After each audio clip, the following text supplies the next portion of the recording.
Notre invité, Benoît Simian, député La République En Marche de Gironde, 20 millions d'euros pour le gouvernement et c'est insuffisant pour les salariés et les syndicats, vous comprenez? Bonjour.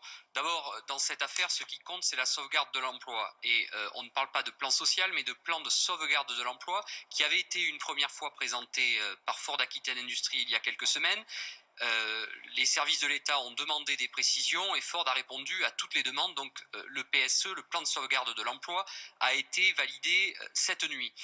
Maintenant, ce qui compte, c'est que Ford paye. Ford paye 165 millions dans le cadre de ce plan de sauvegarde de l'emploi et nous devons travailler avec Ford pour le reclassement des salariés qui ne partiraient pas en pré-retraite. C'est à peu près la moitié des effectifs parce qu'il y a une pyramide des âges qui est plutôt favorable au départ en pré-retraite. Et puis, ce PSE doit être couplé avec un plan massif de réindustrialisation. Et là, j'interrogerai le ministre de l'économie Bruno Le Maire cet après-midi lors de la séance des questions au gouvernement, parce que en effet, les syndicats ont raison, les élus locaux ont raison. Ford a bénéficié d'argent public ces 10 dernières années et immédiatement, dès que le protocole des 10 ans s'est terminé, Ford a décidé de partir. Donc ça, c'est un comportement en effet inadmissible. Mais je n'oublie pas qu'à quelques mètres de ce site-là, il y a un autre site où Ford détient 50% des parts et l'unique client de ce site, c'est le site de Getrag qui produit des boîtes de vitesse manuelles. Et là aussi, il faut être très vigilant parce que c'est 1300 salariés aujourd'hui et Ford doit continuer à investir sur ce site en Gironde.